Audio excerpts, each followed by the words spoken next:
Então, o corte que eu havia falado, que a gente daria na aula de hoje de cromatografia, é específico para poder a gente relacionar, para poder a gente visualizar conceitos pertinentes diretamente a um tipo de cromatografia, que é a cromatografia em camada delgada.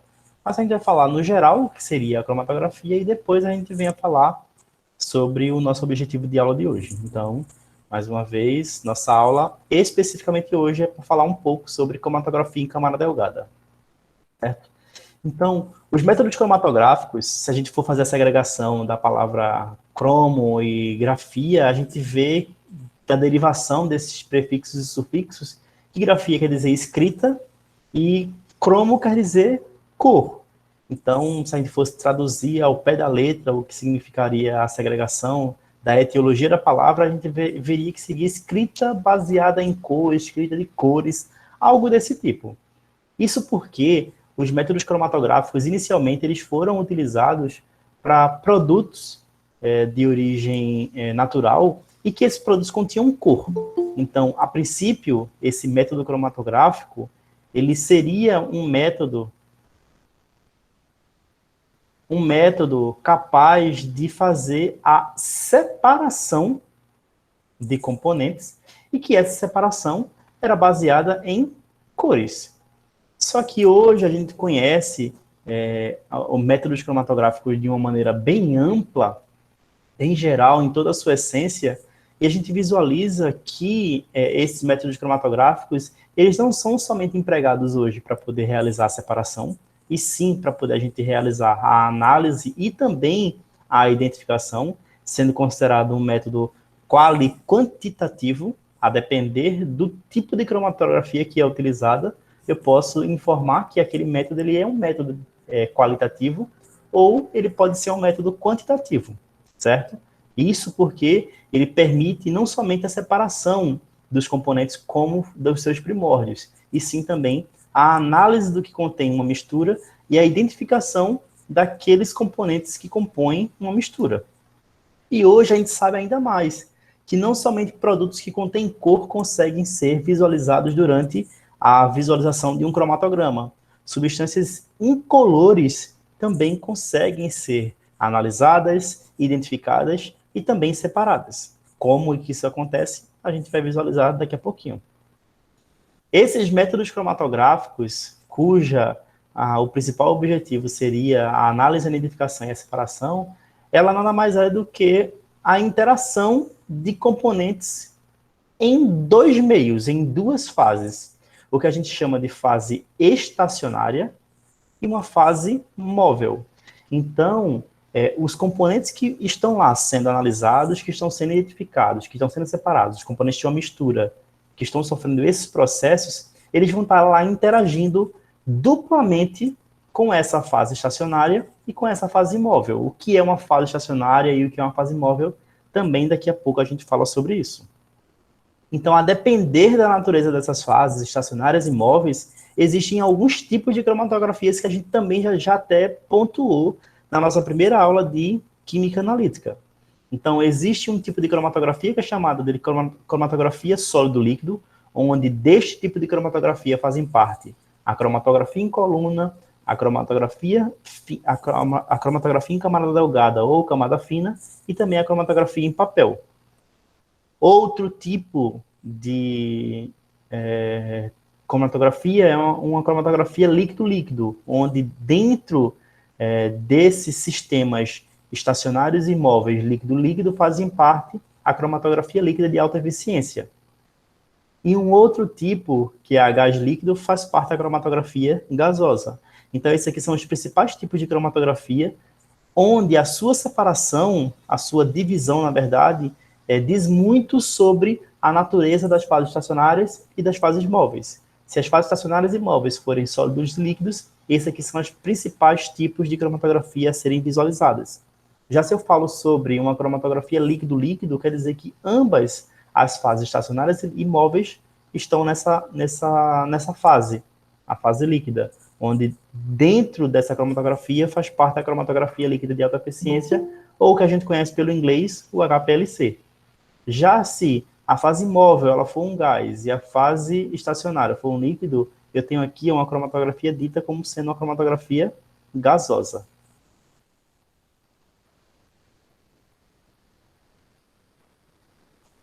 Aí aqui tem aquele mesmo esqueminha que a gente visualizou já naquela primeira aula, só que a gente olhando sobre uma outra ótica. Falamos sobre os tipos de fases, e aqui a gente vai falar sobre como é que essas cromatografias elas podem ser dadas do ponto de vista de equipamentos. Essa cromatografia ela pode ser uma cromatografia planar ou uma cromatografia em coluna, e dentro dessa cromatografia planar, a gente tem dois tipos de cromatografia, que é o que a gente vai visualizar hoje, a cromatografia em camada delgada, também chamada de CCD, muito comumente dentro do laboratório de pesquisa, e a cromatografia em papel. Já todas as outras cromatografias que a gente visualizou, ou líquido, ou sólido líquido, ou líquido líquido, ou gás líquido, elas são cromatografias em coluna. Então, essa cromatografia em coluna, ela se subdivide ainda em cromatografia gasosa e cromatografia líquida, e essa cromatografia líquida, perdão, ela se subdivide ainda em clássica e a cromatografia líquida de alta eficiência. A cromatografia clássica, ela está muito associada à cromatografia em camada delgada. A gente vai ver em um determinado ponto da nossa aula de hoje que existe uma estreita relação entre a cromatografia em camada delgada e também a cromatografia clássica dentro da rotina de um laboratório de pesquisa, certo? Então, hoje, agora puxando o gancho especificamente para a cromatografia em camada delgada, a gente fala que a cromatografia em camada delgada, mais uma vez, é aquela onde eu tenho fases móveis e fases estacionárias dentro do estado físico da matéria, sólido e líquido, respectivamente. A fase sólida seria a minha fase estacionária e a minha fase móvel, ela seria a minha fase líquida. Então, os componentes sólido e líquido dentro da cromatografia em camada delgada, eles são, respectivamente, o sólido, a fase estacionária, e o líquido, a fase móvel, certo? Então, esse tipo de cromatografia, a CCD, ele vai consistir na separação de componentes de uma mistura através do que a gente chama de migração diferencial entre uma fase móvel, sobre uma camada fina delgada, sobre uma camada de adsorvente, retido sobre uma superfície plana. Então, a gente vai ver quais são os passos que consistem para poder a gente executar esse método analítico, certo?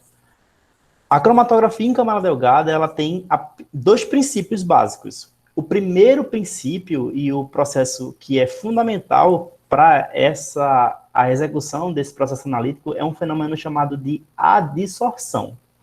A adsorção nada mais é do que interação de superfície. Então, esse fenômeno adsortivo, ele consiste de fenômenos físicos e ou químicos que fazem com que uma determinada substância se acumule sobre a superfície de outra. Então, a gente vai visualizar, por exemplo, que a gente vai ter uma amostra hipotética. E essa amostra ela pode ser uma mistura ou ela pode ser uma substância única. Quando a gente pega essa substância que já está finamente dividida, ela já está numa fase líquida, ela tem que estar completamente dissolvida para poder a dissolção ela ser efetiva. Porque eu não vou conseguir adsorver facilmente um sólido à superfície de um sólido. Então, inicialmente, ele tem que estar em duas fases diferentes.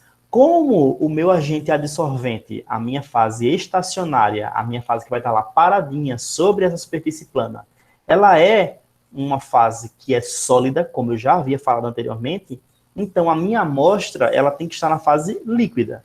Aí vocês poderiam dizer, e como é que eu vou ter lá um líquido sendo suportados na superfície desse sólido e depois eu vou passar uma fase móvel que é um solvente. Só um minutinho. Quando a gente pega uma placa de cromatografia, imaginem vocês um retângulo. Daqui a pouco a gente vai ver essa imagem. Mas imaginem vocês um retângulo. Nesse retângulo, que vai ser, por exemplo, uma superfície física, essa superfície vai estar coberta por um agente adsorvente, que seria a minha fase estacionária. E nessa fase fixa, nessa fase estacionária, vai ter um pó finamente dividido. Só que, tipo, se eu pegar, por exemplo, essa superfície e virar, esse pó ele não vai cair, porque ele vai estar retido sobre essa superfície. Como é que se prepara? Daqui a pouquinho também a gente fala. Posteriormente, a minha amostra, o meu analito, ele vai ter que ser adsorvido nessa superfície para poder depois a gente fazer a migração diferencial. Quando a gente coloca, se por exemplo fosse colocar um sólido, a capacidade de adsorção desse sólido em uma superfície sólida seria nula. Para poder aumentar as chances da dissolução acontecer, dessa interação química acontecer, dessa interação física ou química acontecer, eu preciso que essa minha amostra esteja em solução. Então, por exemplo, a gente pega o analito em questão, um pó que a gente quer analisar, um pó que faz parte, como, por exemplo, do princípio ativo de um medicamento. Esse princípio ativo, geralmente, ele está numa fase sólida. Para poder aumentar as chances de adsorver esse meu analito na minha fase estacionária, eu vou solubilizar essa minha amostra. Então, eu vou utilizar um solvente que solubilize, que consiga dissolver essa minha amostra. Quando isso acontecer, eu vou ter minhas partículas finamente divididas nesse líquido. Estão lá totalmente dispersas. Posteriormente, eu vou aplicar essa minha amostra na fase estacionária. Porque uma vez ela estando na fase líquida, ela consegue ter esse poder de adsorção muito maior. Porque o pó ele já é finamente dividido. Então, o meu produto, o meu analito, ele também tem que estar finamente dividido. Para poder aumentar as chances de ele estar finamente dividido, então eu vou colocar ele na fase líquida. Então, quando eu for gotejar isso na minha fase estacionária, ele vai ter uma capacidade de interação física na superfície da minha fase estacionária muito mais efetiva. Deixa eu ver o que falaram. Pronto, já autorizei. Ele vai ter uma interação, essa adsorção, ela vai ser muito mais efetiva. Então, o que é que basicamente vai estar norteando essa capacidade de adsorção, essa capacidade de interação com a minha superfície da minha fase estacionária? Serão basicamente as nossas forças, as nossas interações intermoleculares, como as ligações de hidrogênio, as interações do tipo dipolo-dipolo e também as forças de Van der Waals responsáveis pelas interações do tipo dipolo induzido. Quanto mais forte, quanto mais intensa for essas forças intermoleculares, mais forte vai ser a interação do meu analito com a minha fase estacionária. Então, vamos supor que vocês têm um retângulo, vocês estão visualizando aí um retângulo na mãozinha de vocês, e vocês vão aplicar uma amostra na base desse retângulo. Então, se essa amostra ela tiver uma grande capacidade de interação, uma grande capacidade adsortiva com essa fase estacionária, quando a fase móvel ela for passar de baixo para cima, ela não vai conseguir arrastar essa amostra para poder fazer a separação. Então, a depender da natureza do meu analito, que eu vou estar analisando, e também da natureza da fase móvel, essa cromatografia ela não consegue realizar o princípio fundamental que seria essa separação.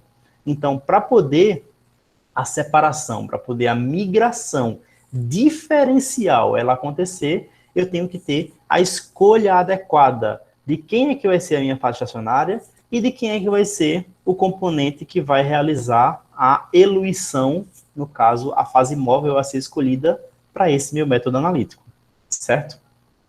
Professor, com licença. À A Bianca disse que está tentando entrar, mas ela não está conseguindo. Eu acabei de autorizar a entrada dela. Pede para ela entrar certo, novamente. obrigado. Vou falar aqui para ela. Porque quando o Kesley falou do Elton, aí logo em seguida ela solicitou também. Um outro fator que está diretamente envolvido, além da adsorção, seria a partição. E a partição é basicamente, junto com a adsorção, obviamente, os fatores que vão delimitar a capacidade adsortiva, desortiva, ou seja, a capacidade de interação com a fase estacionária e a capacidade de desprendimento dessa fase estacionária, é o que a gente chama de adsorção e desorção, será a partição, que é basicamente isso. O que é particionar? Seria se dividir em duas fases. No caso, as nossas duas fases dentro da cromatografia em camada delgada é uma fase estacionária fixa e uma fase móvel. Então, qual que é a grandeza, qual que é a razão que um determinado analito ele vai ter para poder ou ficar mais adsorvido na minha fase estacionária ou mais dissolvido na minha fase móvel. Então, essa migração diferencial ela vai depender desse particionamento, dessa partição que vai acontecer entre essas duas fases. E o equilíbrio é constantemente restaurado pela fase móvel e os solutos são separados pela diferença de mobilidade total.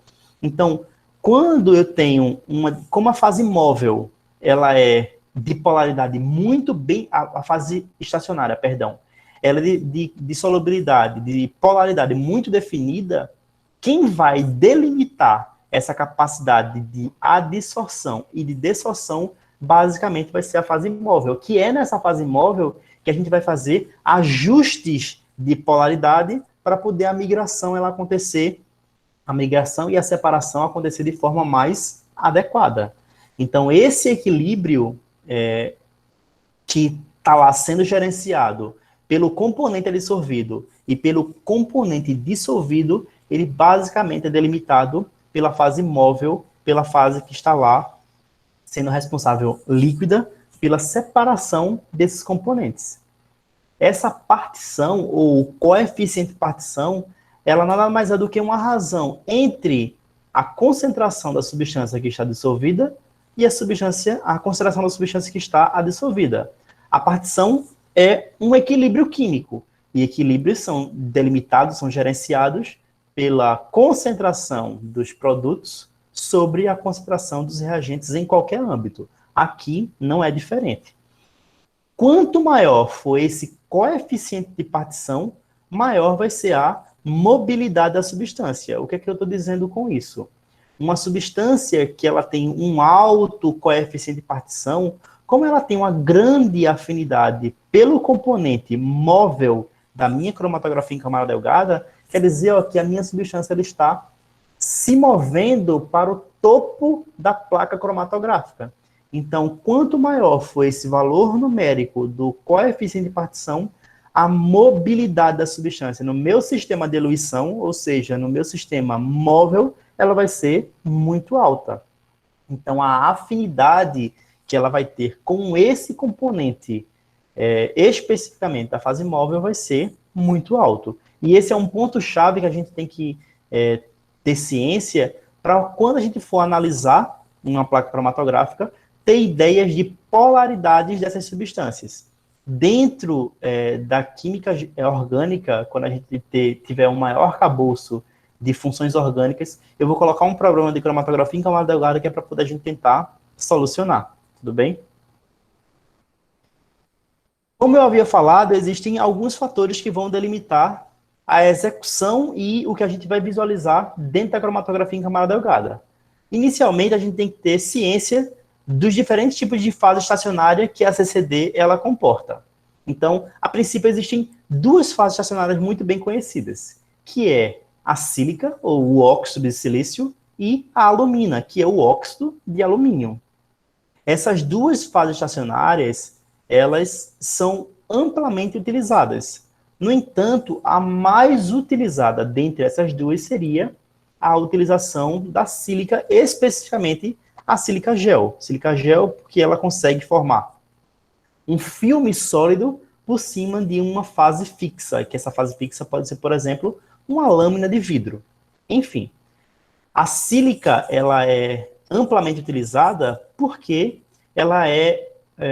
ela comporta características que permitem a separação de compostos que são altamente lipofílicos. A sílica, se a gente for observar a estrutura da sílica gel, não somente do óxido de silício, quando ela vai formando pontes, redes entre outras moléculas de sílica, a gente consegue observar alguns grupos funcionais, como por exemplo aqui, um álcool vicinal, um álcool geminal e a formação do que a gente chama de um siloxano. Se a gente fosse transportar isso para uma escala de álcoois, eu até falei álcool, né? Porque são derivados alcoólicos, quer queira, quer não, são derivados alcoólicos, uma vez que o silício é um elemento do mesmo grupo químico do carbono. Só que ao invés de a gente falar sobre a função álcool, a gente fala sobre um silanol, que é um derivado do álcool, só que contendo silício ao invés de carbono. O que é que eu quero chegar aqui com vocês em relação a essa fase estacionária? Notem que eu tenho aqui, ó, grupos OH, átomos de oxigênio, muitos átomos de oxigênio na estrutura desse dissolvente que faz parte de uma das fases estacionárias mais utilizadas. Assim como na sílica, a alumina, que também é utilizada, ela também consiste desses grupos muito polares. Só que essa alumina ela é utilizada especificamente, ou mais especificamente, para a separação de substâncias que têm comportamentos distintos em relação ao pH. Então, como a alumina ela pode ser preparada com características ácidas, neutras ou alcalinas, o tipo de cromatografia que envolve a utilização da alumina permite a separação de substâncias que tenham também essas características, ou ácidas, ou básicas, ou neutras. Como a sílica ela comporta o que de fato interessa para a separação entre duas fases, por isso ela é a mais utilizada. Mas as características, tanto da sílica quanto da alumina, do ponto de vista estrutural, elas são muito semelhantes. E a gente pode tirar esse ponto de semelhança através da visualização da estrutura da sílica. Quando a gente observa aqui a estrutura da sílica, no caso da sílica gel aqui representada, a gente tem aqui ó, vários grupos hidroxila e vários grupos mimetizando como se fossem os grupos éteres aqui pelo átomo de oxigênio. Vocês acham que essa sílica é um composto polar ou um composto apolar? Em sua grande magnitude, em sua essência.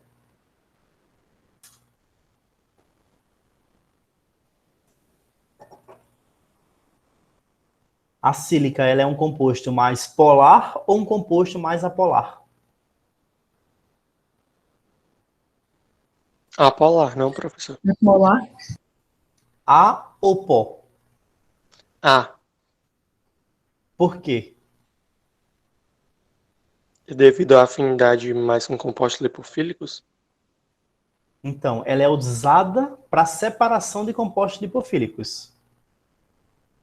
Se a gente for observar aqui a estrutura, eu tenho aqui ó, uma hidroxila e vários átomos de oxigênio. Outras hidroxilas, outros átomos de oxigênio. Outras hidroxilas. Por si só, um átomo de oxigênio, ele consegue polarizar a depender com quem ele está ligado. No caso aqui, ó, o silício ele tem a mesma eletronegatividade ou um pouco menor do que o átomo de carbono.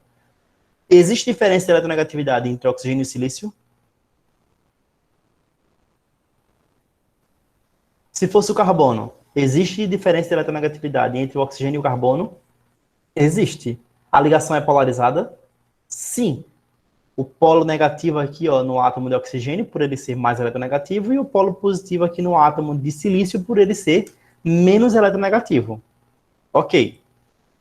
Esse átomo de oxigênio, portanto, ele pode funcionar como sendo um aceptor de ligação de hidrogênio ou simplesmente como uma substância que interage com um outro polo positivo presente, por exemplo, na minha amostra. Quando eu observo a hidroxila ela funciona tanto como um grupo doador quanto um grupo aceptor de ligação de hidrogênio. Essas forças intermoleculares de polo e ligação de hidrogênio, elas são forças intermoleculares características de compostos que são polares ou de compostos que são apolares.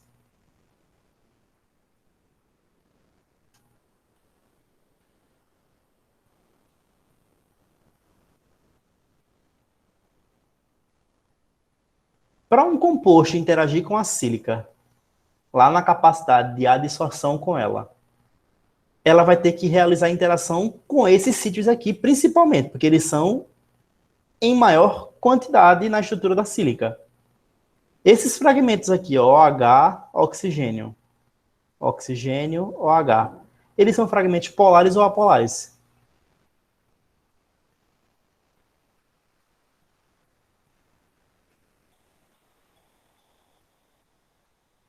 Oi.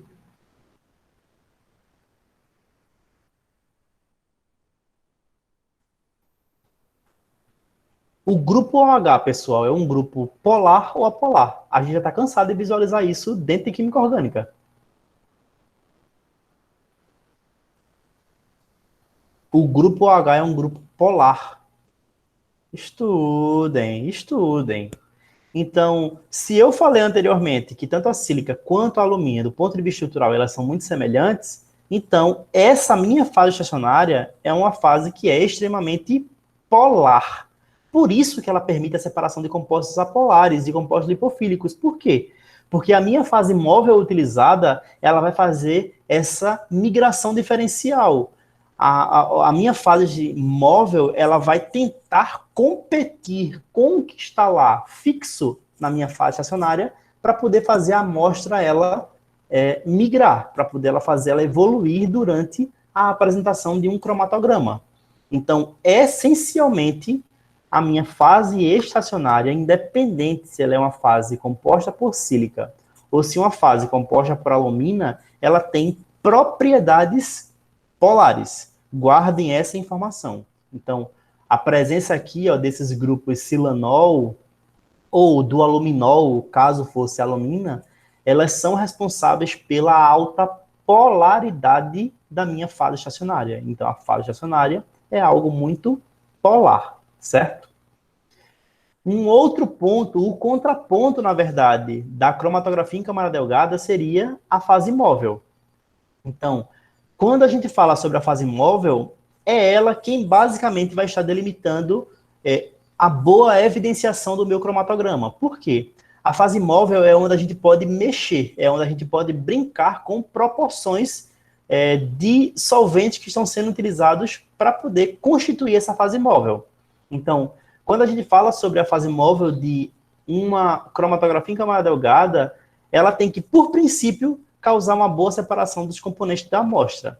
E por que eu estou falando que a responsabilidade é dela? Porque a polaridade da fase estacionária ela é fixa. Já a polaridade da fase móvel, ela não é fixa, porque é ela quem vai poder ser modificada para poder a separação ela ser feita de uma maneira mais razoável. Por quê? Seria muito fácil, por exemplo, ter uma mistura de 3 componentes. E que esses 3 componentes, eles migrassem diferencialmente muito bem lá na cromatografia em camada delgada. Só que quando a gente trabalha, por exemplo, com produtos de origem natural, se a gente faz uma extração bruta de um produto de origem natural, de uma matéria-prima vegetal, vários componentes vão ser extraídos. Por exemplo, 50 componentes, 80 componentes. Vocês acham que é fácil fazer uma migração diferencial numa placa cromatográfica que tem tamanho delimitado de 80 componentes? Não. Então, esses solventes que são utilizados para poder constituir a fase móvel, eles podem ser misturados a várias proporções para poder essa separação ela ser feita de uma maneira muito mais efetiva. É óbvio que quando a gente faz uma separação de 80 componentes, a migração diferencial ela não vai causar separação total dos 80 componentes, porque eles, por exemplo, podem ter, para aquela mesma fase móvel, uma polaridade, uma afinidade pela fase móvel ou pela fase estacionária muito semelhantes, porque vai ter muitos componentes e eles podem, por exemplo, terem polaridades muito semelhantes. Então, ela vai ser preciso fazer mais do que uma migração para poder a separação ela ser evidenciada. Mas isso aqui não vem ao mérito no momento. A fase móvel, ela é dita como sendo a limitante, porque é nela que a gente vai poder mexer para poder a separação ela ser feita de maneira mais efetiva. Uma outra característica dessa fase móvel é que os solventes utilizados eles têm que ser voláteis. Por que eles têm que ser voláteis? Lembra que eu falei anteriormente sobre a aplicação da amostra na fase estacionária, que inicialmente ela teria que ser solubilizada. Tanto esse solvente que é utilizado para solubilização do meu analito e ser aplicado na minha fase estacionária, quanto o próprio solvente que vai realizar a corrida, que vai realizar a eluição, no caso da fase móvel, eles têm que ser voláteis o suficiente, ou seja, eles têm que possuírem baixos pontos de ebulição, para poder esse solvente ele ser facilmente removido da placa. Em relação à solubilização, não interferir nessa corrida, porque se eu utilizo, por exemplo, um solvente que tem uma polaridade X para poder solubilizar a minha amostra, e um solvente que tem uma polaridade Y para poder realizar a corrida na fase móvel, essa mistura ela pode causar interferência na polaridade final. Então, eles têm que ser voláteis para poder não interferir nessa corrida e também tem que ser voláteis para poder fazer a remoção da placa e realizar posteriormente a revelação. Porque, como eu falei também antes, essa cromatografia inicialmente era utilizada para poder fazer a separação de produtos que continham cor. Então, depois de realizar a corrida, a gente já via o que tinha na placa por essa migração colorida.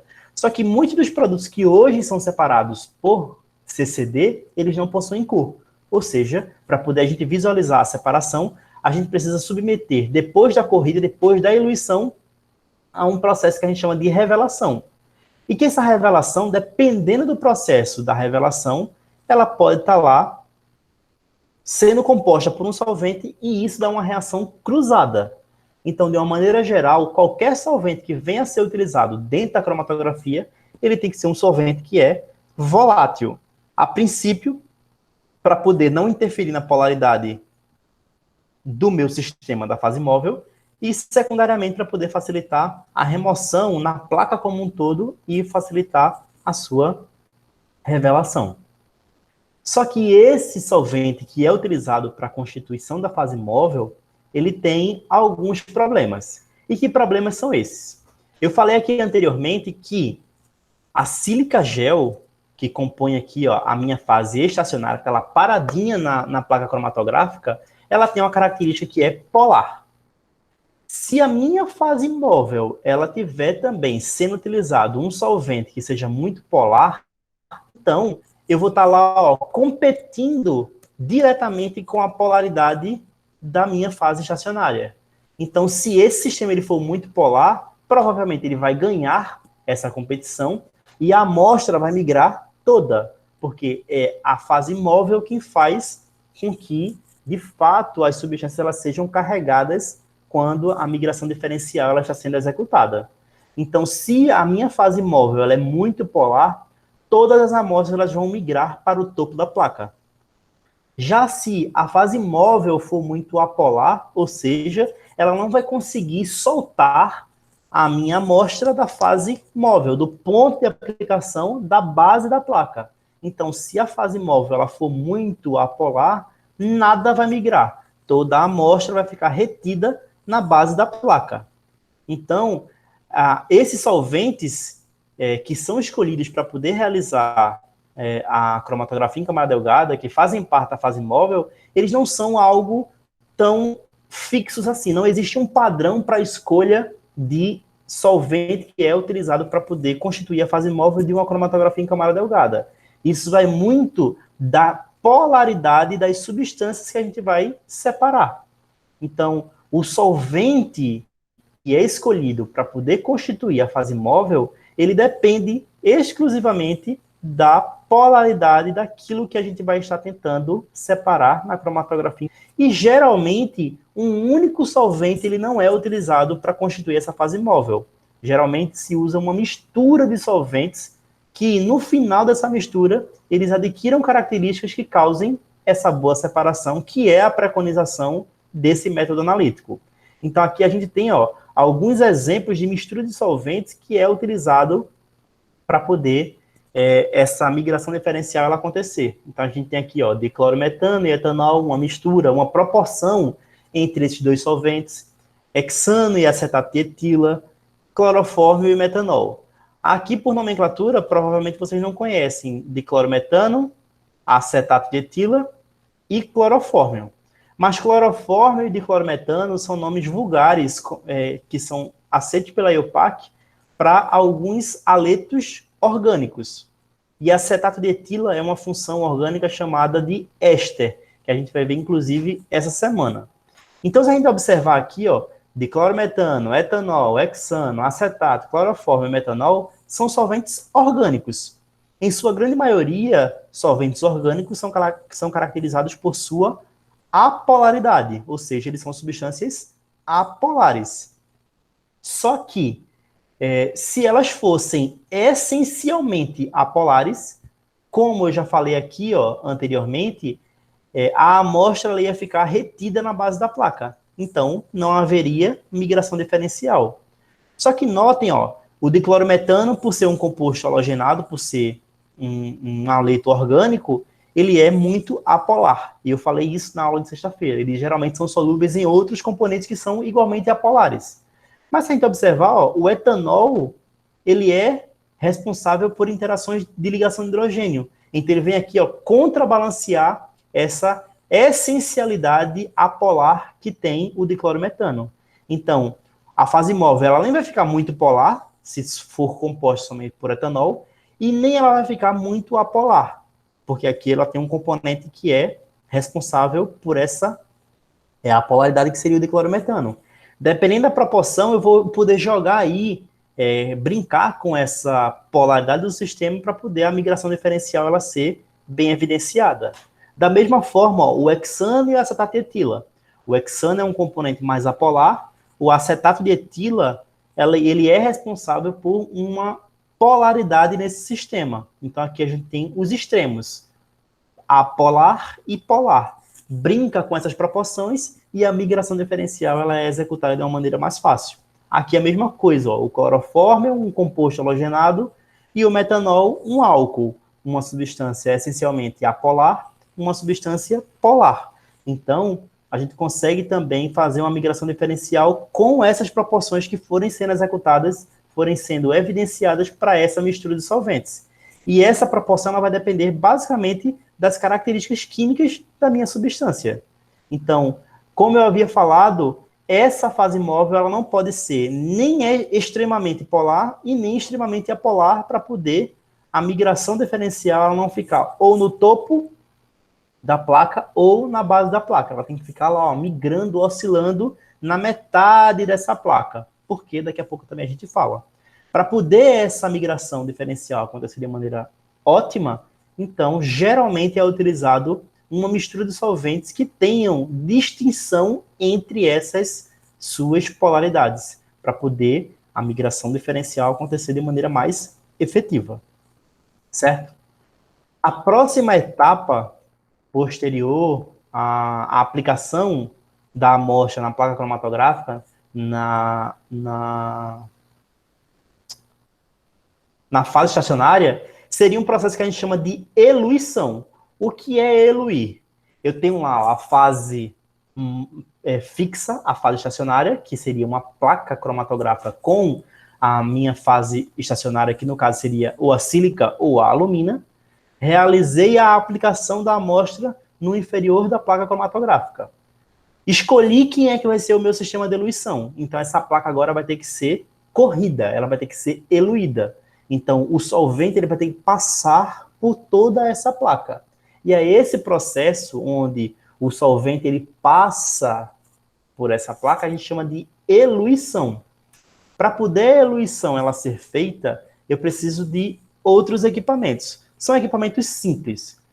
Precisa de uma cuba de eluição. A gente vai ver um videozinho daqui a pouquinho, que essa cuba é uma cuba específica para poder realizar a eluição de placas cromatográficas. Só que dentro de um laboratório de pesquisa, ainda mais aqui no Brasil, a gente dá improviso para tudo. Essa cuba de eluição, geralmente, ela é um becker, e a tampa dessa cuba de eluição, ela é um vidro de relógio, ou uma placa de Petri, para poder os vapores do líquido ficarem lá concentrados somente naquela atmosfera, certo? Então, quando a gente fala da escolha do solvente da eluição, que seria a minha fase móvel, a gente visualizou que uma das características dele é de ser muito volátil. E essa volatilidade, por hora, ela pode ser algo bom ou ela pode ser algo ruim. A volatilidade ela é boa porque ela vem a facilitar a remoção do solvente para poder depois a gente revelar. No entanto, se esse solvente ele for muito volátil, ou seja, se ele possui um ponto de ebulição muito baixo, lembra que a gente misturou dois solventes? Aqui, por exemplo, diclorometano e etanol. O diclorometano ele tem um ponto de ebulição muito mais baixo do que o etanol. Se a minha cuba estivesse aberta, o diclorometano ele ia evaporar. Vamos supor que eu coloquei aqui para poder realizar essa mistura desses dois solventes, 8 partes de diclorometano e 2 partes de etanol. 80% de diclorometano e 20% de etanol. O diclorometano, por ser, por exemplo, muito volátil, se eu deixasse a minha cuba de eluição aberta, ele ia volatilizar muito mais facilmente. Quando eu fosse migrar a placa, provavelmente a proporção de solvente não seria mais essa. Então, por isso, porque o ponto de ebulição dele é muito baixo, por isso que a cuba de eluição ela deve estar tampada, para poder não haver escape desse solvente que é mais volátil, e isso não interferir nas proporções no qual eu estou realizando esse processo de eluição. Só que, quando a gente vai realizar a eluição, é interessante que toda a cuba esteja saturada com o vapor que contemple lá o meu sistema de eluição, que contemple a minha fase móvel, para poder, quando a placa ela for adicionada a essa cuba de eluição, não haja interferências exteriores a essa corrida da fase estacionária pela fase móvel. Então, quando a gente vai preparar, a gente vai ver lá no videozinho, a cuba vai estar fechada. Ela tem que ser aberta rapidamente, a placa depositada no interior da cuba cromatográfica e depois essa cuba ela ser novamente fechada para poder a corrida ela se dar de uma maneira mais efetiva, certo? Posteriormente, a alocação da placa, a gente vai observar que a corrida ela não deve chegar até o topo da placa. Deixa eu ver se tem uma imagem aqui. Ó. Tem uma imagem aqui. Quando a gente faz a aplicação, geralmente a gente traça 2 linhas na placa cromatográfica. Uma linha inferior e uma linha superior. Essa linha inferior ela deve estar a uma distância da base da placa de aproximadamente 1 centímetro. Não existe um padrão, na verdade. Mas ela tem que estar a uma certa distância. Por quê? A aplicação da minha amostra ela deve ser feita nesse ponto distante da base da placa. Por quê? Quando eu for colocar essa placa daqui para poder eluir, eu vou colocar ela numa cuba. Essa cuba ela vai ter um filme da minha fase móvel, uma pequena quantidade da minha fase móvel, que seria o solvente. Então, notem ó, que, imaginem que isso aqui está dentro de um becker. O becker contempla uma quantidade de solvente. Quando eu colocar a placa, parte da placa vai estar imersa no solvente. E essa parte que está imersa no solvente não pode estar em contato direto onde eu apliquei a amostra, porque senão a substância ela vai ser dissolvida e não vai ser migrada. Então, esse ponto de aplicação aqui das amostras, eles devem estar a uma certa distância da base da placa, que não interfira quando eu for colocar a placa em contato direto com o solvente. O que vai acontecer? Depois que a placa estiver mergulhada no solvente, nesse fino filme de solvente, ele vai começar, por capilaridade, subir. A placa, notem aqui que está subindo, e conforme ele for subindo, por afinidade, aquele equilíbrio de adsorção, dessorção, partição, vai estar acontecendo. A partição entre a fase estacionária ou a fase móvel. E isso vai depender da polaridade das substâncias. Então, ó, notem que ele vai começar a migrar. Então, é interessante que, quando eu faça a aplicação das substâncias, eles estejam a uma distância da base da placa para poder, quando elas forem adicionadas, não entrar em contato direto com o solvente da eluição, com a fase móvel. E também tem que estar a uma certa distância do topo da placa, por quê? Se a substância, por exemplo, ela migra muito, ela elui muito, ela tem uma grande afinidade pela fase móvel, pode ser que ela fique lá no topo da placa e eu não consiga ver essa separação. Então é bom eu delimitar o final da minha corrida para poder ter noção do que é que vai migrar até a linha ou o que não vai migrar até a linha. Porque vamos supor que você está lá fazendo uma placa cromatográfica e se ocupa por fazer outra coisa. Se você não delimitou aqui, ó, o final da corrida, pode ser que essa substância aqui ela migre ao infinito e além. Onde tiver limite, ela está correndo. Chegou no limite dela, ela vai começar a se alocar, vai começar a se acumular nesse ponto daqui. Então, se você limita o final da corrida da cromatografia, fica mais fácil você visualizar o que possivelmente tem lá na sua mistura ou não. Deixa eu só voltar para cá, tá? Então, ó, a corrida, ela não deve ultrapassar o limite superior da placa. Para isso, a gente chega aqui, ó, a um limite antes do final da placa. Então, é delimitado na cromatografia o início da corrida e o final dessa corrida. Essa delimitação de início e final também tem uma finalidade posterior à visualização do cromatograma, certo?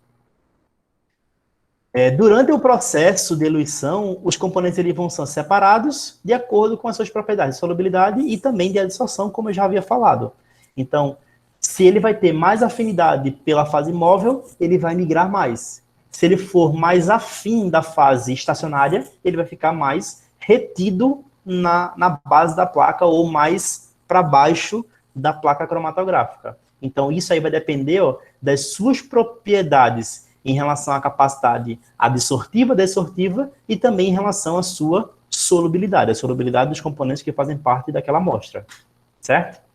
Posterior à eluição, eliminei todo o solvente que está lá, ó, embebido na minha placa cromatográfica, é chegado o momento de fazer a revelação. Então, essa revelação para componentes que não são coloridos, ela é essencial. Para aqueles que já possuem cor, então não necessariamente a gente vai precisar fazer o processo de revelação. Mas como a maioria dos compostos orgânicos eles não mostram a sua cor, é necessário sim esse processo de revelação. E durante a revelação, existem alguns tipos de reveladores. O que chamamos de reveladores físicos, reveladores biológicos e reveladores químicos. Os reveladores físicos utilizam basicamente a radiação ultravioleta para compostos que são fluorescentes. Então, vamos supor que a gente tem um composto que ele é extremamente aromático. A aromaticidade, a migração dos elétrons em torno de uma cadeia cíclica, ela faz com que essas substâncias geralmente tenham uma propriedade secundária, uma propriedade física, que seria a fluorescência. Então, para essas substâncias fluorescentes, a radiação ultravioleta ela é muitíssimo utilizada. Só que a radiação ultravioleta não somente é utilizada para esses compostos que são fluorescentes, para os meus analíticos que são fluorescentes. Hoje em dia, a radiação ultravioleta, a câmara de UV visível, ela é muito utilizada para qualquer tipo de substância. Por quê? Você poderia dizer, só substâncias fluorescentes são reveladas lá. De fato, eu preciso ter uma fluorescência para poder a radiação ultravioleta ela revelar quais são esses componentes.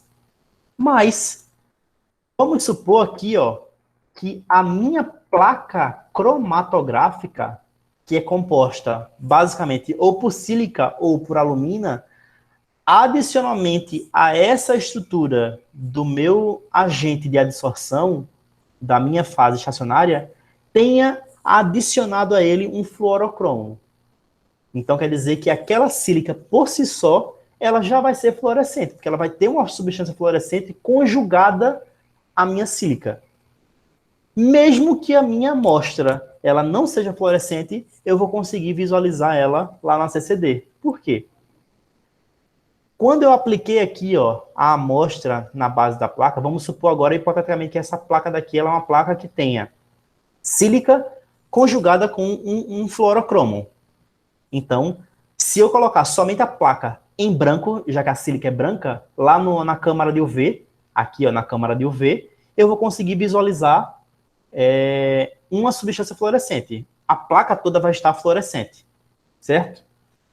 Quando eu realizo a migração diferencial, vamos supor também, hipoteticamente, que essas substâncias elas não são fluorescentes. Mas elas, olha, vão causar um bloqueio da luz onde elas forem depositadas. Então é como se, quando eu fosse revelar, toda a placa fluorescesse, porém, onde houver material depositado, a fluorescência ela não vai ser visualizada. Tá aqui ó, a aplicabilidade disso. toda a plaquinha aqui, ó, está verde-limão. Isso aqui é uma característica de fluorescência. Mas notem que as manchinhas aqui, ó, elas não são manchinhas fluorescentes, elas são manchinhas escuras. O que é que isso aqui está me indicando? Que a minha amostra, onde ela parou, ela se depositou uma quantidade do meu soluto, e quando a luz ela foi projetada, a luz ultravioleta ela foi projetada nessa placa daqui, onde tinha fluorocromo disponível para poder ser revelado, ele foi excitado. Mas aqui, ó, como houve o depósito da substância nessas regiões, o fluorocromo ele não pode ser evidenciado. Então, eu consigo revelar de uma maneira indireta compostos que não são fluorescentes. Mas eu preciso que a minha placa cromatográfica ela contenha substâncias fluorescentes, que é para quando o material depositado em uma determinada região se depositar, eu não consiga visualizar mais a fluorescência. Então, aqui eu consigo evidenciar, ó, que aqui tem uma mancha, aqui tem uma mancha, aqui tem uma mancha, aqui tem uma mancha, e notem, ó, que a separação ela foi feita. É como se aqui fosse aplicado nesse ponto aqui, ó, notem que aqui tem uma linha de início e aqui tem uma linha de final. A amostra provavelmente foi aplicada aqui, ó, e depois foi realizada a migração. A amostra ela foi aplicada aqui e depois ela foi realizada a migração. A amostra ela foi aplicada aqui e posteriormente foi realizada a migração. Então, essa migração diferencial, ela foi capaz, ó, de fazer a separação dos componentes. Ainda tem umas outras manchas bem clarinhas. A intensidade da mancha revela a concentração, não vai ser uma concentração, vai ter X de tal elemento. Não vou conseguir determinar isso. Mas eu vou saber que, por exemplo, esse componente ele está mais concentrado na minha amostra do que esse componente. Então, ele está lá presente em maior quantidade. Então, de uma maneira qualitativa, eu consigo fazer essas inferências após a corrida e a evidenciação de um cromatograma. Certo? Então, esse aqui seria o primeiro tipo de revelação, de agente revelador, que seria um revelador físico. Só que esse revelador físico, ele não só é utilizado para analíticos que são fluorescentes. A própria sílica ela pode estar conjugada a um material fluorescente e permitir a revelação de um modo indireto de substâncias que não são fluorescentes, certo? Mas para a revelação ela ser feita mediante esse componente físico, pelo menos um dos componentes tem que apresentar essa característica de fluorescência. Existem reveladores biológicos e também existem reveladores químicos. Tanto os reveladores biológicos quanto os reveladores químicos, eles reagem com o meu analito, mas eles não interferem na característica daquele analito. Os reveladores biológicos, geralmente, eles realizam reações enzimáticas. Por exemplo, dentro da bioquímica, eu não sei se vocês visualizaram, já tiveram uma cadeira de bioquímica, ou se já tiveram alguma aula prática quando tiveram a cadeira, de cromatografia, e nessa cromatografia é feita a revelação borrifando um composto chamado de nidrina. E essa prática ela é feita especificamente para poder revelar aminoácidos que estão presentes em uma determinada amostra. Então, é realizada uma reação enzimática dessa nidrina para poder revelar componentes bioquímicos, no caso, aminoácidos. E os reveladores químicos, eles são muito utilizados dentro da farmacognosia para poder revelar compostos de origem naturais. Então, vão existir, ó, reagentes como o reagente Dragendorf, que é para poder fazer revelação de alcaloides, cloreto férrico, anisaldeído sulfúrico e também o vapor de iodo. O vapor de iodo, junto com a radiação ultravioleta, eles são muito utilizados para múltiplas substâncias. Qual que é a diferença? Qual que é o princípio, na verdade, do iodo como agente de revelação? O iodo sólido, ele tem uma grande capacidade de sublimação. Então, dentro de uma câmarazinha, de uma cubazinha de revelação, pode ser um potezinho qualquer, vai ter o iodo sólido. Quando eu coloco a placa cromatográfica dentro desse potezinho e fecho ela, o iodo ele vai começar a sublimar e vai começar a se depositar na placa cromatográfica. Onde tiver substância, ela vai se agregar com a maior intensidade. Onde não tiver substância, ela não vai haver essa agregação. Então, a placa ela vai ficar toda pintadinha de marrom, de castanho. Só que ela vai ficar mais intensa onde tiver a substância depois da corrida. Então, ela vai ficar praticamente semelhante com essa daqui, só não vai ter a coloração fluorescente. Então, os passos para poder a gente realizar a cromatografia em camada delgada são escolher a placa cromatográfica e o meu reagente é a adsorção. Geralmente é a sílica, porque ela se comporta com afinidade frente a muitas outras substâncias. Delimitei as porções inferiores e superiores da placa. Qual que é a finalidade de eu delimitar essas porções? A porção inferior é delimitada para poder eu aplicar a minha amostra a uma distância em que, quando eu for colocar a placa cromatográfica na cuba de eluição, o solvente que lá vai ser encontrado não entra em contato direto com a minha amostra, e sim depois ele vai subindo por capilaridade até chegar à margem superior da placa. E para que eu tenho que delimitar a margem superior da placa? Para poder a corrida ela não se dar de maneira desordenada, eu saber qual que é o limite onde a minha corrida ela vai cessar. Depois que eu delimitei os cantos inferiores e superiores, eu realizo a aplicação.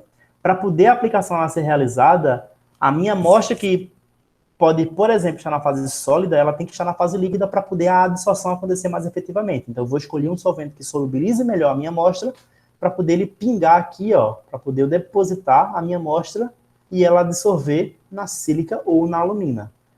Depositei, é chegado no momento da eluição. Eluiu, ó, da base da placa até o final da placa, seco essa placa, retiro o excesso de solvente da fase móvel e realizo a revelação. A depender do que você esteja trabalhando, você pode escolher um revelador, ou físico, ou químico, ou biológico. Geralmente, a câmara de UV ela revela vários tipos de substâncias, independente da sua característica. Isso por quê? A câmara de ultravioleta ela utiliza um princípio de excitação e emissão de fluorescência. Se a minha substância for fluorescente, eu não preciso de qualquer outro artefato para poder a revelação ela ser visualizada. Caso a minha substância não seja fluorescente e eu utilize a câmara de UV para poder a revelação ela ser realizada, a sílica comprada para poder preparar a placa cromatográfica, ela já deve ser fluorescente. Ela deve estar conjugada a um fluorocromo. Sendo assim, qualquer tipo de substância pode ser revelada pela câmara UV. Revelei a minha placa cromatográfica, visualizei o meu cromatograma, é hora da gente fazer o que a gente chama de cálculo do fator de retenção, abreviado por RF. O cálculo do fator de retenção, ou também chamado de razão de frente do inglês, aqui é porque a gente aportuguesou o termo, mas se a gente for fazer a tradução grossa do que significa RF, seria razão de frente. Então, o cálculo dessa razão de frente, ela nos traz uma ideia para poder compararmos o que a gente está analisando com um determinado padrão ou com um componente, por exemplo, que uma reação está a ser executada. Então, o cálculo do fator de retenção ele tem um efeito comparativo para poder a gente dizer se tem ou não uma substância que a gente está tentando analisar. E esse cálculo do fator de retenção ele é feito por uma razão entre duas distâncias. A distância que foi percorrida pela amostra sobre a distância que foi percorrida pelo solvente. Notem aqui ó, que eu realizei a aplicação nesse ponto e o solvente ele vai migrar a partir, obviamente, daqui, ele vai migrar a partir da base da placa. Só que a gente vai contabilizar o início da migração quando ele toca a amostra. Então, ele vai começar a partir desse ponto daqui até o ponto superior que a gente delimitou. Então, essa distância daqui ó, é o que a gente chama de distância total, ou distância percorrida pelo solvente. Já as mínimas distâncias, por exemplo, desse ponto aqui, que foi o ponto de aplicação, até o centro desse halo, seria a distância percorrida pela minha amostra.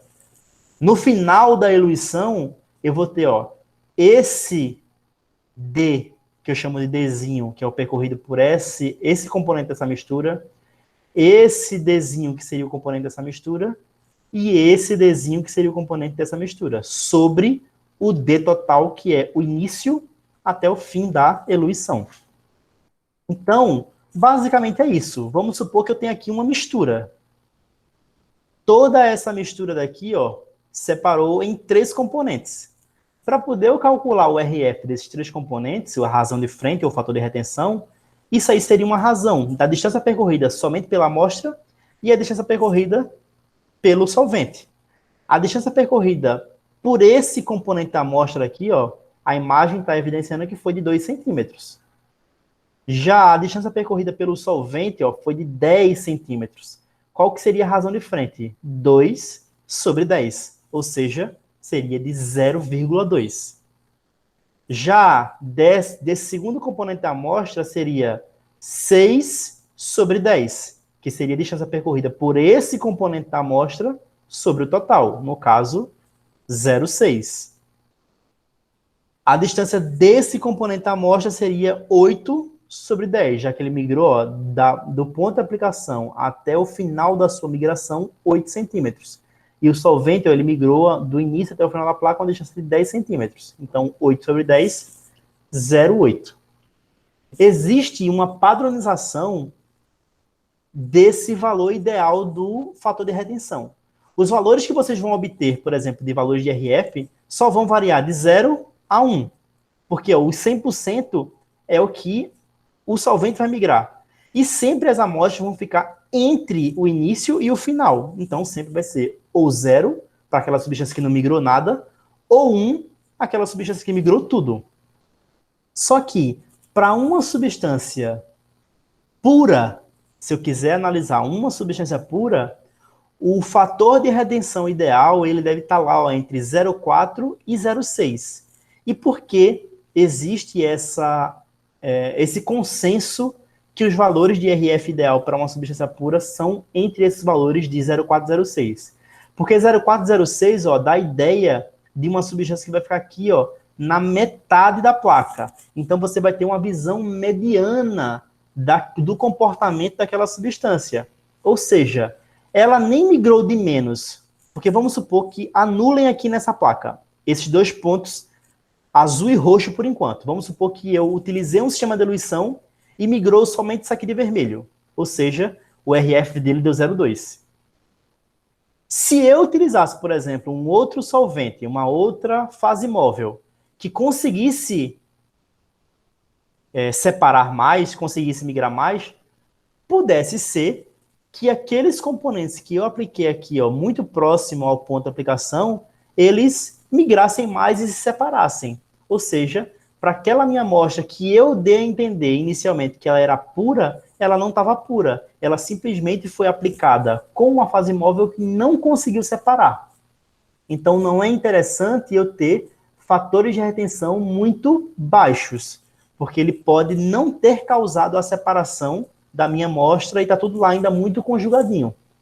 Mas também não é interessante eu ter fatores de retenção muito altos. Por quê?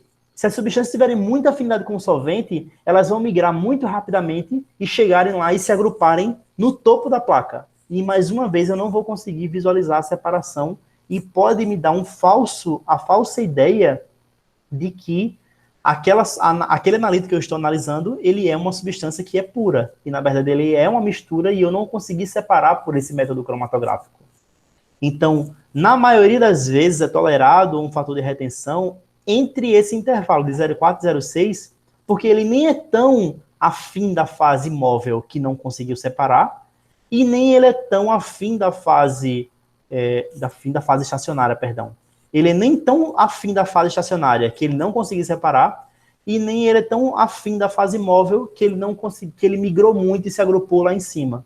Então, essa visão mediana de 0,5 tolerado mais ou menos 0,1, 0,4 ou 0,6 seria o fator de retenção ideal, que é quando a gente tem uma visualização dos componentes da amostra a ponto de a gente aferir dizendo que sim, de fato, aquela substância, por exemplo, ela só tem uma amostra ou ela tem uma mistura de componentes, certo? Então, os fatores de retenção, eles são utilizados nesse sentido, o cálculo do RF é utilizado nesse sentido para poder a gente comparar a presença de um determinado analito. E se a gente chegou a uma determinada amostra e quer saber o grau de pureza dela, se de fato ela está pura ou não, a gente tem que chegar a valores de RF variando entre 0,4 e 0,6. Quais que são as principais aplicabilidades da utilização da cromatografia em camada delgada? Primeiro, a análise qualitativa para avaliação de pureza de uma amostra simples. Por que qualitativa? Porque, mais uma vez, esse valor de RF que a gente achou aqui, ele pode nos dar a falsa impressão de que a amostra, por hora, ela pode estar pura se a técnica ela for utilizada incorretamente. Mas eu posso, suplementarmente, te informar que a pureza ela não é um ponto quantitativo da CCD, por quê?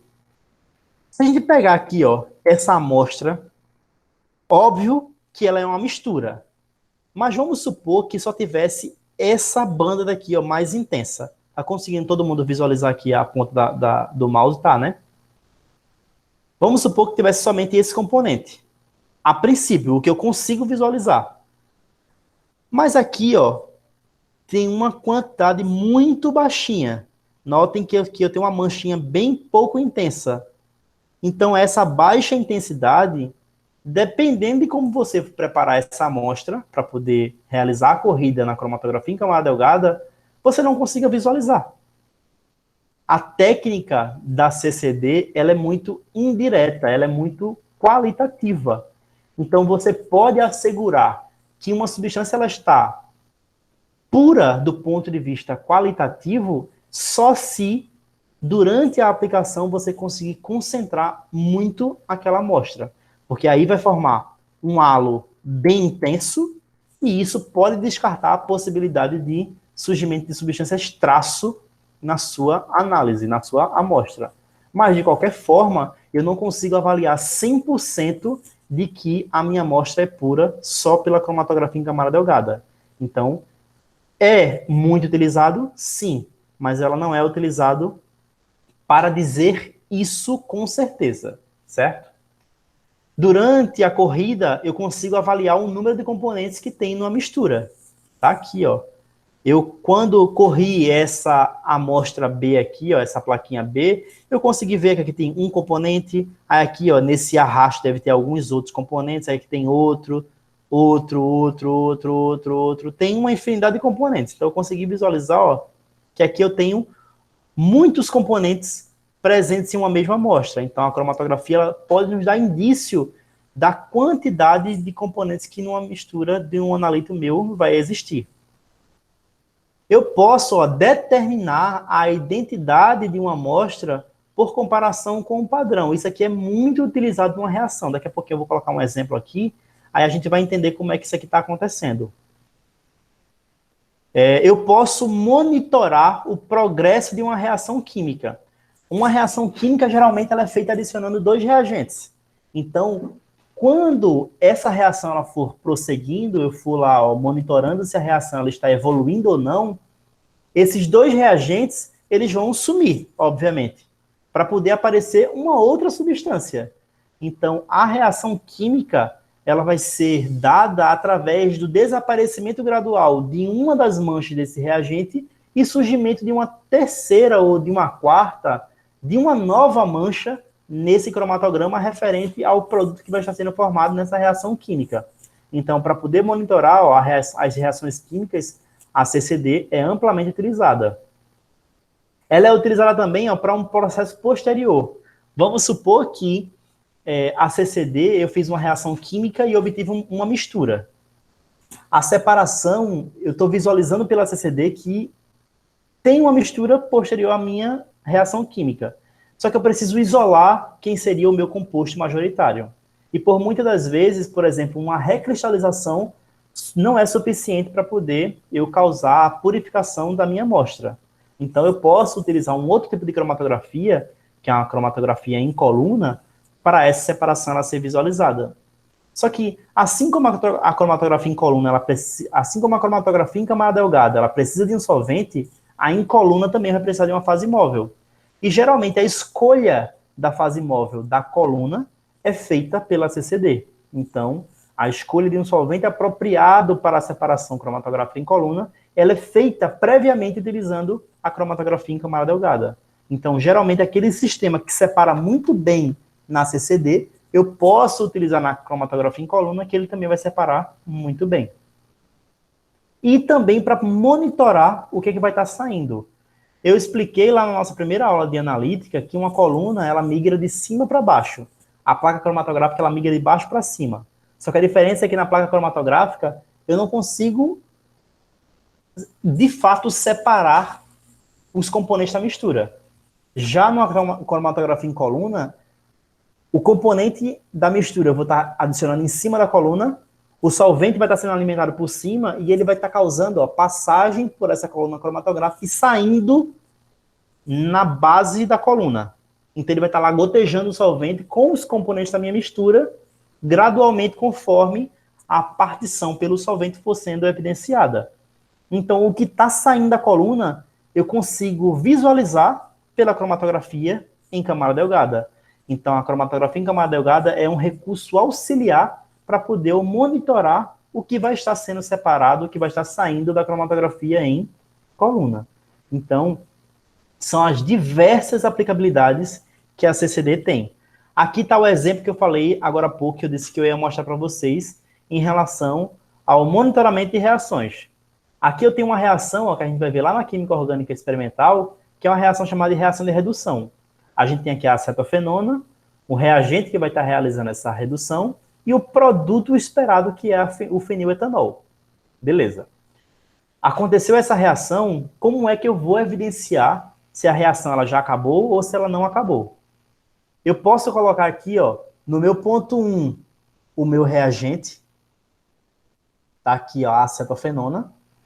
E no meu ponto 2, a reação que está lá, em andamento. Notem que na reação que está em andamento eu tenho duas manchas. Essa mancha daqui, ela coincide com o RF dessa primeira mancha, que é o meu material de partida, que é o meu reagente. Então, quer dizer que na minha reação existe reagente lá naquele meio reacional. Mas existe também uma outra amostra. E essa outra amostra aqui, que está surgindo, muito provavelmente é o meu produto, no caso, o feniletanol. Em um determinado ponto, já passou-se, por exemplo, lá 3 horas. 3 horas depois eu faço outra placa cromatográfica. Aí eu coloco lá o meu material de partida, o meu reagente, e no outro ponto eu coloco um ponto do que está reagindo naquele momento. Quando ele migra lá, notem que o eluente, a fase móvel, é composta por acetatetila 20% e hexano 80%, ou seja, eu tenho 2 solventes apolados, mas com diferença de polaridade para poder brigar com a sílica, que tem um caráter polar, para poder a migração ela acontecer. Depois disso aqui, notem que eu tenho lá a acetofenona no meu material de partida, mas no ponto da reação eu não tenho mais o material de partida, só tenho aquela outra mancha que estava aparecendo. O que eu posso inferir? Que a reação acabou, porque se não tem mais material de partida, ele foi totalmente consumido pela reação e tudo foi convertido ao meu produto hipotético, que seria o 1-feniletanol. Eu posso assegurar que essa mancha é do 1-feniletanol? Não, porque aqui é um método qualitativo. Aqui eu sei que, de fato, é o material de partida porque eu estou pegando do reagente comercial. Mas aqui eu não sei se o que foi formado efetivamente foi essa substância. Mas eu tenho fortes indícios de que, se eu tinha material de partida antes e não tenho material de partida depois, o que foi formado foi aquilo que eu almejei, de acordo com os princípios químicos que a reação química ela vai estar lá regendo. Então, muito provavelmente, esse é o produto que eu almejo e eu posso dar por finalizada essa reação química. Certo? Aí, eu venho chamar a atenção de vocês sobre outra coisa.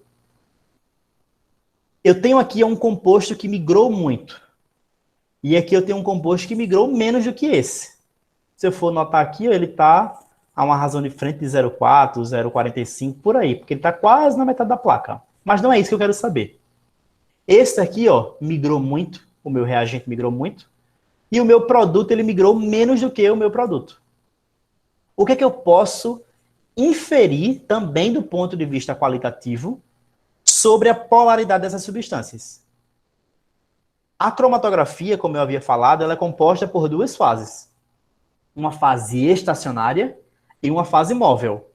A fase estacionária ela é composta ou por sílica ou por alumina, e ela tem fortemente características polares, devido à presença daqueles grupos funcionais que a gente visualizou anteriormente. Já a fase móvel, a gente visualizou que ela não pode ser nada de extremo. Ela não pode ser nem extremamente polar e nem extremamente apolar. Porque se ela for extremamente polar, ela vai estar lá, ó, levando toda a substância até o topo da placa. Já se ela for muito apolar, ela não vai migrar nada porque a substância vai estar lá bem agarradinha, absorvida na fase estacionária. No entanto, aqui ó, foi utilizado uma proporção de solventes que são de natureza orgânica, muito embora o acetatetila ele tenha características que são polares. Quando ele se mistura aqui com o hexano, que está em maioria, ele perde lá esse caráter tão polar, mas ele tem uma polaridade suficiente que cause a migração diferencial da minha amostra. Mas eu tenho extremos em relação a propriedades de sílica, fase estacionária, e solventes, fase móvel. A minha sílica ela é extremamente polar e o meu solvente ele é apolar. Muito embora tenha solvente aqui de média polaridade, mas no final ele é um solvente que é apolar. Se essa substância daqui ela migrou muito, ela teve afinidade com quem? Com o solvente, com a fase móvel ou com a fase estacionária? Para substâncias que migram muito, que são carregadas pelo solvente, elas têm alta afinidade pela fase móvel ou pela fase estacionária?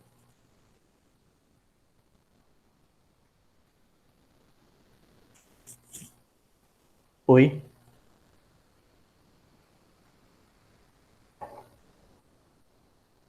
Substâncias que migram muito, elas têm mais afinidade com a fase móvel ou com a fase estacionária?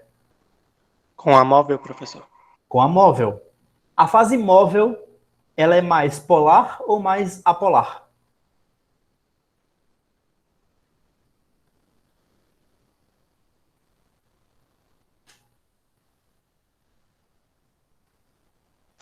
Apolar?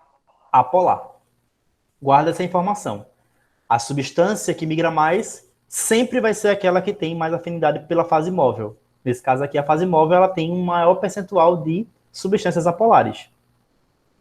Já a minha outra amostra, que está aqui no campo 2, ela migrou menos. Em comparação com essa que migrou mais, ela teve mais afinidade pela fase móvel ou pela fase estacionária? Pela estacionária. Pela estacionária. Logo, a fase estacionária, por ser mais polar, eu posso inferir que a minha amostra ela é mais polar do que o meu reagente. Se eu observar a estrutura do reagente de partida e do meu produto, eu consigo fazer essas afirmações? Notem aqui ó, que eu tenho uma função cetona. A gente já visualizou isso aqui do ponto de vista da orgânica, as duas funções. Uma função cetona, ela simplesmente polariza a ligação química. Já a função álcool, ela polariza e é responsável por uma força intermolecular do tipo ligação de hidrogênio. Aqui, uma força intermolecular do tipo dipolo-dipolo. Qual dos dois é mais polar? A acetofenona ou o etanol? O etanol. O etanol é mais polar. Então, é de se esperar que ele tenha mais afinidade pela fase estacionária, que é mais polar. Tá aqui ó, a conclusão do meu experimento. Quando eu vou analisar uma placa cromatográfica, eu já devo esperar, por exemplo, o posicionamento das bandas depois da corrida no meu cromatograma. Se eu sei que o que provavelmente eu vou observar lá, ele tem uma polaridade maior do que o meu reagente de partida, então o meu reagente de partida ele vai migrar mais, ele vai ter mais afinidade pela fase móvel, que é mais apolar. Já o meu produto da reação, ele vai ter uma corrida mais baixa, ele vai ficar um pouco mais retido na placa em comparação com o reagente de partida, devido à sua maior polaridade e maior afinidade pela fase estacionária. Então, o que está sendo revelado aqui, ó, em relação às distâncias, nos dá fortes indícios da polaridade do que a gente está analisando. Se eu sei que a acetofenona ela é mais apolar do que o etanol, do que o 1-feniletanol, provavelmente ela vai migrar mais, vai ter mais afinidade com o solvente, com a fase móvel, do que o meu produto da reação. Então, eu vou conseguir evidenciar, ó, essas duas diferenças. Então, é mais uma propriedade, mais algo que a gente pode extrair de informação quando a gente estiver lendo um cromatograma. Quais são os pontos positivos, as vantagens de a gente fazer uma cromatografia em camada delgada? É um método que é extremamente fácil e compreensível de a gente executar. Eu posso aplicar esse método para poder analisar diferentes amostras, independente das suas características, até porque existem diferentes tipos de fases estacionárias que a gente pode aplicar as amostras diferentes. Ela tem um alto grau de sensibilidade. No entanto, esse alto grau de sensibilidade, ele vai depender exclusivamente da concentração que você está utilizando para poder a cromatografia em camada delgada ela ser executada. É de fácil reprodutibilidade, rápido na separação e tem também um relativo baixo custo. Isso se você já tiver alguns equipamentos pré-disponibilizados. Porque, por exemplo, uma câmara de UV ela não é algo muito simples, mas você pode comprar somente a lâmpada de UV e fazer a revelação dessas substâncias sem ter a câmara como um todo. Então, de uma forma geral, a cromatografia em camada delgada ela reúne aqui esses pontos positivos. Mas ela também tem um ponto negativo. Que ponto negativo é esse? Eu não consigo afirmar com exatidão, por exemplo, o grau de pureza. Então, devido à sua característica qualitativa, eu esbarro nessa desvantagem para o processo como um todo.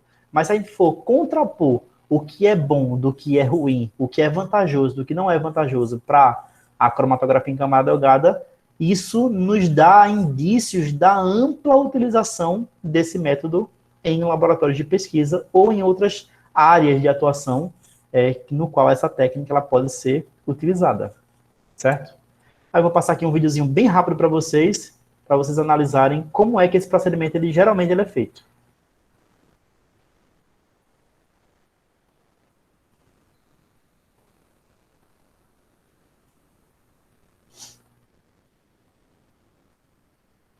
Bom, nosso experimento de hoje vai ser de cromatografia em camada delgada, inclusive com cromatografia em placa cromatográfica. Nós vamos usar para esse experimento uma placa cromatográfica feita em alumínio, vou mostrar aqui para vocês. Ela é flexível, a parte de trás é alumínio, e a sílica, que é o material dissolvente, está aqui na parte da frente, é dissolvida nessa placa de alumínio. Só uma pausa. Essa placa que ele está utilizando, ele falou que o fundo é de alumínio. O suporte no qual a sílica ela foi adicionada é alumínio, mas não confundam que a fase estacionária seria a alumina. O suporte onde a fase estacionária ele é dissolvido, ele é suportado, ele pode ser qualquer tipo de material físico, desde que não reaja com a sílica ou com uma fase estacionária qualquer. Aqui, nesse caso, é uma placa de alumínio, onde essa placa de alumínio, nessa placa de alumínio foi depositada a sílica gel, que é esse componente aqui bem branquinho, bem fininho, como está aqui descrito no vídeo, tá? Nós temos aqui as amostras que nós vamos aplicar nessa placa. Então, aqui à minha esquerda tem os dois padrões de paracetamol e também de cafeína. E os 3 medicamentos que nós vamos investigar na placa se possuem ou paracetamol, ou cafeína, ou ambos. Que são o paracetamol genérico, o Doflex e o Saridon. Bom, além da opção de placas de alumínio, nós temos também as placas de vidro, que são feitas em lâminas de microscópio, onde aqui nós temos a parte de trás de vidro, e na parte da frente da placa, a sílica adsorvida. Então, o tamanho dela pode variar, nós temos umas placas maiores aqui, e nós vamos mostrar para vocês agora como que essas placas são feitas. Então, aquela primeira placa que ele mostrou é uma placa que é obtida comercialmente. A gente compra já ela pronta, que é muito mais fácil, porque ela está lá numa espessura, adequada, ela é uniforme para poder as análises elas serem feitas, muito embora sejam análises qualitativas, mas elas têm que ser muito bem feitas. Mas existe a possibilidade dessas placas elas serem montadas dentro do laboratório. Torna o processo muito mais barato, mas a gente não consegue, por exemplo, controlar a espessura de sílica que é depositada na placa, no suporte físico. Nesse caso aqui, ele está utilizando lâminas de vidro. Mas é muito utilizado também, como vocês vão visualizar aqui no vídeo. Aqui o Hugo, nosso técnico do laboratório, vai explicar como que ele faz a preparação dessas placas. Bom, pessoal, então, o primeiro passo, né, a gente fazer as plaquinhas pequenas aqui. Normalmente a gente utiliza essas lâminas de microscópio, né? Foi feita uma limpeza prévia, né, com um algodãozinho aqui, tá? Com acetona, que aí ele remove impurezas na superfície, né, principalmente traços de gordura, né, que impede aqui a fixação da sílica na forma de suspensão. Então, a sílica que a gente utiliza é essa sílica gel aqui, né? E ela é diferente da de coluna porque ela tem gesso, né, para poder fazer a fixação aqui desse material aqui na superfície do vidro, né? Ela também tem um revelador, é o V254. Pronto. Essa sílica que ele está utilizando é aquele ponto que eu comentei com vocês, que ela já está conjugada com uma substância fluorescente, para poder facilitar a revelação de outras substâncias que não possuem, por exemplo, essa capacidade fluorescente. Aí o revelador que ele utilizou aqui, ó, que ele citou, foi o V254, que é o comprimento de onda que vai ser lido a maioria dessas placas cromatográficas. Então, por exemplo, para esse tipo de fase estacionária que ele está utilizando, eu posso revelar qualquer tipo de substância com a radiação ultravioleta, a revelação física, como a gente visualizou agora há pouco na aula. Que vai ajudar na hora de revelar a placa com ultravioleta. Então, tem um aspecto de um pozinho fino, vou mostrar aqui junto na espátula, né? Já dá até para ver saindo aqui que eu tive que tomar um pouco, né? Não é nem recomendado respirar esse pozinho, que ele acumula nos pulmões. Então, vou colocar uma quantidade aqui. No roteiro tem uma proporção certinha, né? Normalmente a média, mas já faz tanto tempo aqui que a gente vai no olho, né? A gente acerta a consistência mais ou menos com a adição de água. Então, vamos aqui. Como vai ser só alguma plaquinha, colocar uma quantidade pequena. Adicionar água destilada, tá? Para fazer uma suspensão. Eu acho que tem cuidado.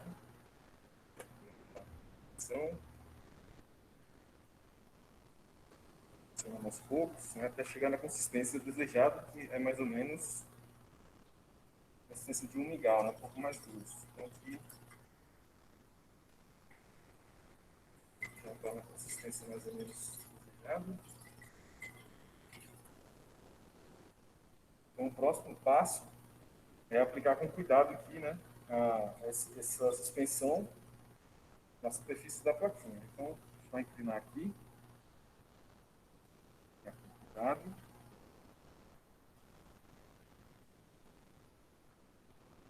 Até cobrir toda isso, né? Às vezes então fez toda a cobertura aqui, graças à acetona, né? A sílica conseguiu, né, se prender bem aqui a superfície. E o próximo passo é colocar, né, em uma superfície reta, tá? E esperar ela secar. Tá? Então vai ficar secando um tempo aqui. Depois secar, a gente vai mostrar o resultado. Ao final, após a secagem, nós vamos ver que ela fica quase que perfeitamente absorvida. Não cai, né? Apenas em uma face, né? A face de trás é o vidro. Bom, agora nós vamos fazer a aplicação das 5 amostras diferentes nessa plaquinha para nós avaliarmos a presença ou não de paracetamol e cafeína nesses medicamentos. Bom, aqui foi feita inicialmente uma marcação na plaquinha, vou tentar chegar mais perto, vocês estão vendo ali os furinhos. Esses furinhos ali são para o local onde na placa as amostras vão ser colocadas. Então, com um pequeno capilar, Todas as amostras estão em solução. Com um pequeno capilar, nós pegamos um pouquinho da amostra líquida que está diluída. Todos os compostos são sólidos, estão diluídos em líquido, em solvente orgânico. E fazemos aplicações sobre essas marquinhas que nós fizemos inicialmente. Então, vocês estão vendo? A amostra está sendo aplicada. Isso.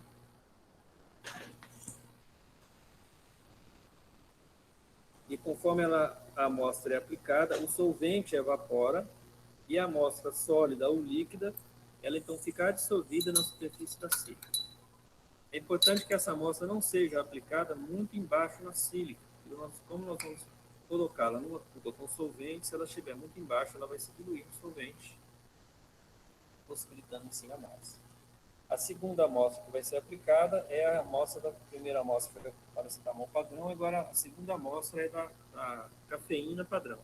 E, conforme vocês vão vendo a aplicação, parece uma bolinha com solvente que vai evaporando, então no final ali fica só a amostra, o solvente vai embora. E dessa forma nós vamos fazer com as 3 outras amostras que são os medicamentos. Bom, agora nós vamos colocar aquela plaquinha com os nossos compostos em uma cuba de desenvolvimento. Ali dentro nós temos, está dando para ver aqui, mas nós temos solvente. O solvente utilizado é o acetato de etila. Essa cuba está saturada com acetato de etila, está fechada aqui em cima. Nós vamos abrir a parte de cima, introduzir ali com cuidado a plaquinha cromatográfica para que o solvente possa subir de forma homogênea pela placa. Assim que é colocado, vocês podem ver aí que a plaquinha vai se umedecendo e o solvente vai subindo por ela. Por isso é importante, agora nós vamos fechar a parte de cima, por isso que é importante que a amostra não seja aplicada muito embaixo na sílica, na plaquinha, senão ela vai ser diluída pelo solvente e não vai subir pela placa. Então aqui agora o solvente sobe por capilaridade, nós vamos deixar o solvente ir até quase o topo, depois nós marcamos até onde o solvente foi, para depois fazermos o cálculo do RF de cada substância. Bom, agora, depois de alguns minutos, nós estamos vendo a linha do solvente ali em cima, já está adequado para a experiência que nós vamos fazer. Nós vamos remover, então, com a pinça agora, nós removemos a placa que está ali dentro. Nós vamos deixar o solvente secar, para depois nós revelarmos. Bom, vamos marcar primeiro aqui onde foi. Marcar com uma régua no lápis. Vou colocar aqui o lápis. Faça uma linha aqui assim.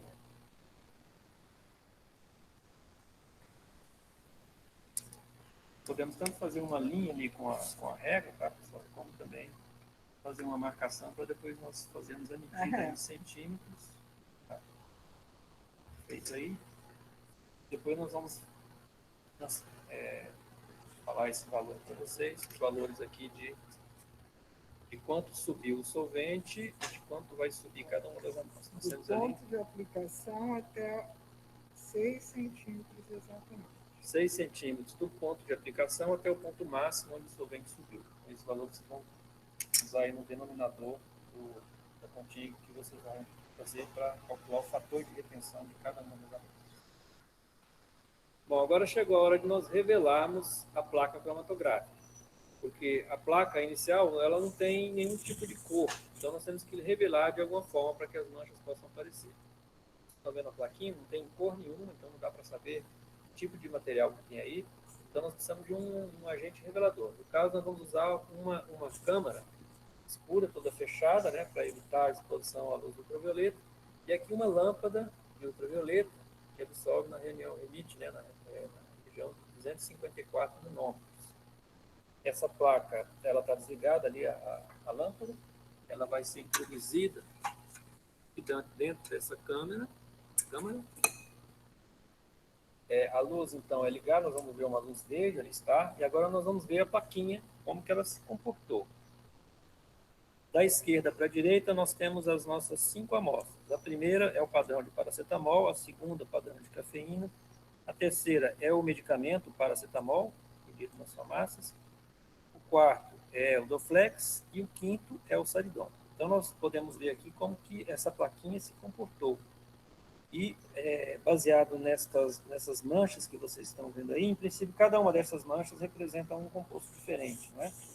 E dependendo da altura que ela estiver na plaquinha, mais para cima, mais para baixo, nós vamos ter a revelação aqui de quais componentes estão presentes nos nossos medicamentos. E isso vocês vão concluir depois no relatório de vocês. Então, aqui nós podemos observar as manchas, estão bem claras aqui, e a análise vocês vão fazer depois no relatório. Bom, agora utilizando um lápis ou uma lapiseira, nós vamos marcar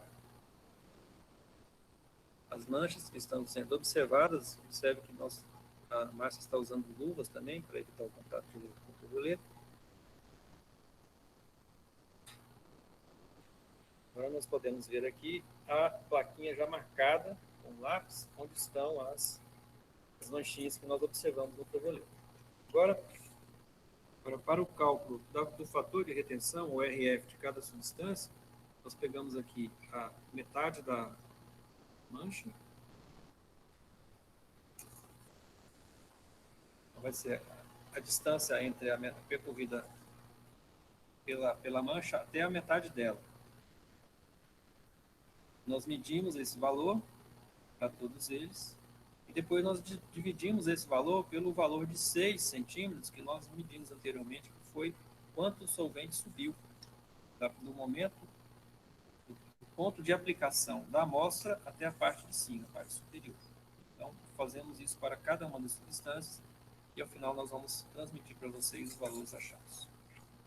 Bom, aqui estão agora os valores anotados em papel. O valor do paracetamol padrão de 2,4, o deslocamento químico dele, deslocamento pela plaquinha, a cafeína de 0,4 centímetros, existe uma terceira substância presente no saridon, cujo deslocamento foi de 3,1 centímetros. O valor total é de 6 centímetros, foi o deslocamento do solvente. Então, agora com esse valor, vocês podem fazer os cálculos de RF para cada uma dessas amostras. Bom, como nem toda substância cora no ultravioleta, nós trazemos agora essa placa para colocar numa câmara um iodo de 2, iodo molecular. Praticamente fora todo tipo de substância. Então ele tem uma câmara saturada, com iodo sólido, o iodo subindo facilmente. Nós estamos usando aqui, ele é muito tóxico. Nós estamos usando aqui uma capilarização de gases. E ali, lá dentro, nós vamos deixar essa placa por alguns minutos. Então vão aparecer manchas, que geralmente são marrom, laranja bem forte, cada um dos componentes águas. Então, depois de 5 minutos ali na curva de iodo, nós podemos ver claramente agora aqui todas as manchas aqui, né? E essa definiu essa terceira mancha, tem esse rabo, porque a amostra ficou muito concentrada. O mesmo aconteceu com a cafeína, na forma do rabo. Podem ver que ela é bem mais colada do que esse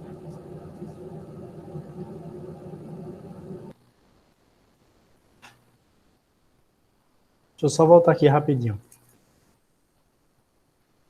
medicamentos. Aqui, ó. Na placa cromatográfica, quando ele foi executar a aplicação, ele informou o que foi que ele colocou. O primeiro ponto seria somente paracetamol, o segundo ponto seria a cafeína, e os outros 3 pontos são medicamentos. Aqui seria o paracetamol genérico, aqui seria o Doflex, e aqui seria um medicamento que eu nem lembro o nome. Enfim, o que a gente pode concluir? Por efeito de comparação, só no visual, é óbvio que a gente tem que calcular o RF para saber se os RFs eles são equivalentes.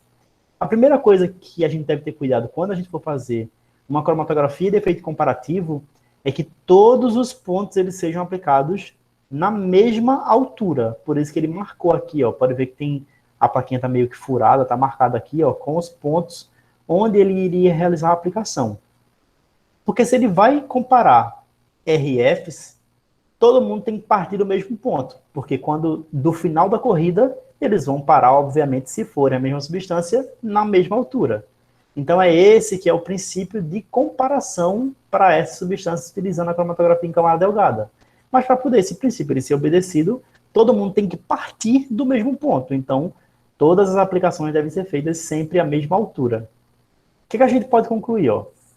A primeira amostra, o primeiro padrão de comparação seria o paracetamol e o segundo padrão seria a dipirona.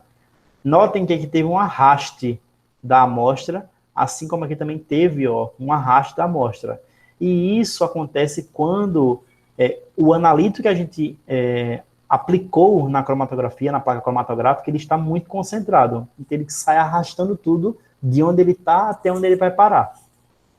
Então, se não tivesse concentrado, ele ia formar aqui um halozinho muito semelhante a esse, ou a esse, ou a esse, sem estar provocando um arraste, assim como esse aqui também provocou.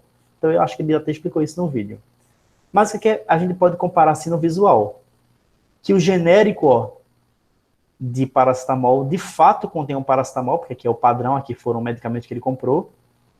Aqui, no Doflex, não tem paracetamol, porque notem que não tem nada na altura, ou o sistema ele não foi capaz de separar até chegar essa substância, mas notem que dá para poder ver que no Doflex existe cafeína, e no outro medicamento existe tanto a cafeína quanto o paracetamol. Ainda existe aqui uma outra substância, mas como a gente não tem efeito de comparação, a gente não sabe quem é essa substância, certo? Mas dá para poder perceber que dos medicamentos que ele escolheu, dá para poder tirar essas conclusões através da cromatografia em camada delgada baseada no seu RF. Aqui é claro que eu não estou utilizando como base o RF, sim um aspecto visual. Mas se a gente fosse calcular a distância percorrida pela amostra sobre a distância percorrida pelo solvente, essa banda ia estar nessa mesma altura que está nessa mesma altura. Então dá para poder a gente ter esse efeito comparativo, assim como com a cafeína. A cafeína ela só desvirtuou aqui um pouquinho e também teve esse arraste, mas olha, está na mesma distância desse e está na mesma distância desse. Então indica que tanto esse medicamento quanto esse contém cafeína em sua formulação. Certo? Alguém tem alguma dúvida? Alguém tem alguma dúvida? Parar aqui a gravação.